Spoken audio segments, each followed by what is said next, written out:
கிறிஸ்துவுக்குள் பிரியமானவர்களே, இந்த நாளுக்கான மாலை நேரமன்னா அப்போஸ்தலனாகிய யோவான் எழுதின 3ஆம் நிருபம் 5வது வசனம். 3 யோவான் 5, 3 John verse 5.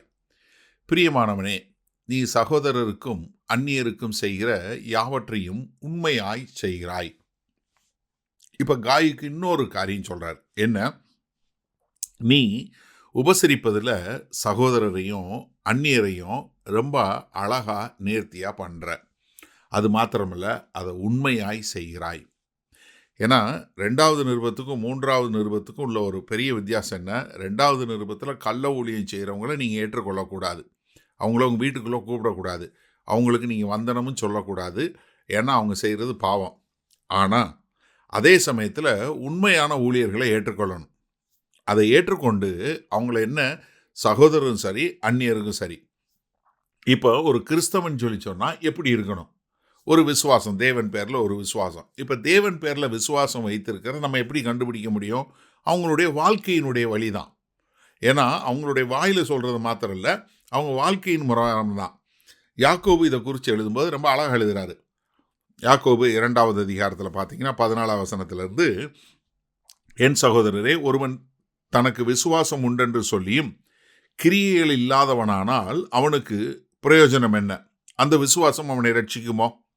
ஒரு சகோதரனாவது சகோதரியாவது வஸ்திரம் இல்லாமலும் அனுதின ஆகாரம் இல்லாமலும் இருக்கும்போது உங்களில் ஒருவன் அவர்களை நோக்கி, நீங்கள் சமாதானத்திலே போங்கள், குளிர் காய்ந்து பசியாருங்கள் என்று சொல்லியும் சரீரத்திற்கு வேண்டியவைகளை அவர்களுக்கு கொடாவிட்டால் பிரயோஜனம் என்ன?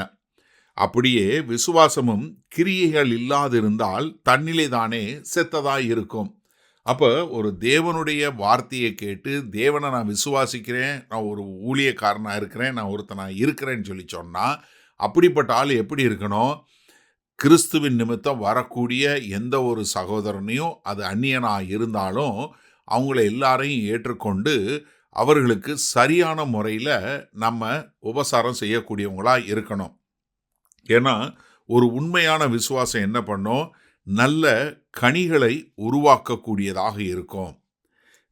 தயவுசெய்து புரிஞ்சுக்கொள்ளுங்க. நீங்கள் உண்மையாக கர்த்தராகிய இயேசு கிறிஸ்து மேலே நீங்கள் விசுவாசம் வைத்து வாழுகிறீர்கள் என்றால், அது உங்கள் வாழ்க்கையில் நல்ல கனிகளை கொடுக்கக்கூடியதாய், மற்றவர்கள் காணக்கூடியதாய், மற்றவர்கள் அந்த கனிகளை புசித்து தேவன் நல்லவர் என்று அறிக்கை செய்யக்கூடிய அளவிற்கு ஒரு நற்செய்தி கொடுக்கக்கூடிய ஒரு வாழ்க்கை இருக்கும்.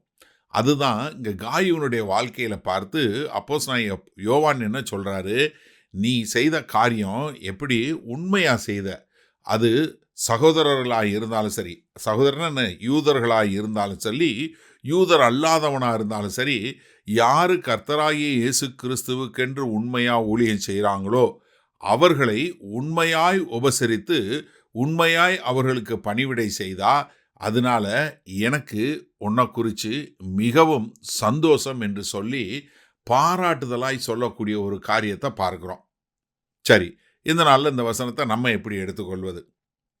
இன்றைக்கு நீங்கள் கர்த்தராகிய இயேசு கிறிஸ்துவை ஏற்றுக்கொண்ட ஒரு நல்ல சகோதரனாக இருந்தீங்கன்னா, முதலாவது நீங்கள் உண்மையாய் ஊழியம் செய்கிற ஊழியர்களை அடையாளம் காண கொண்டு வேணும். எப்படி?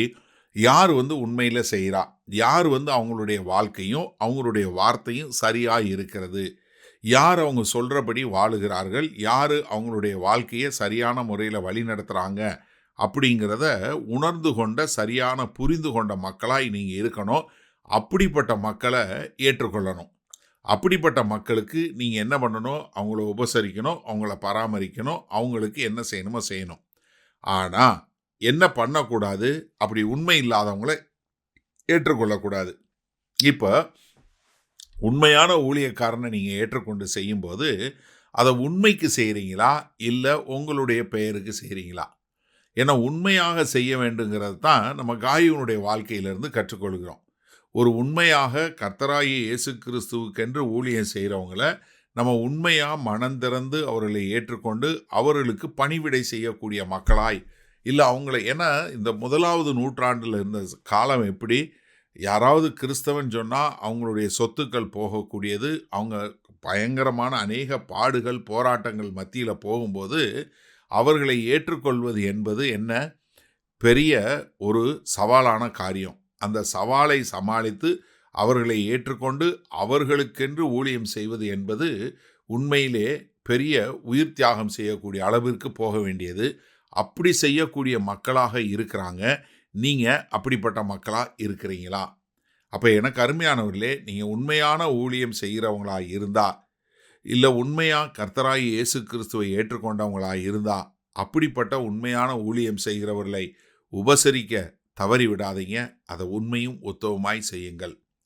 மகா கிருபையும் இரக்கம் நிறைந்த எங்கள் அன்பின் தகப்பனே, கர்த்தாவே, இந்த அருமையான நல்ல நாளுக்காய் நன்றி. ஆமாண்டவரே, நாங்கள் முதலாவது உண்மையாய் ஊழியம் செய்கிறவர்களை அடையாளம் கண்டுகொள்ளக்கூடிய நல்ல தேவ ஞானத்தை கொடுங்க.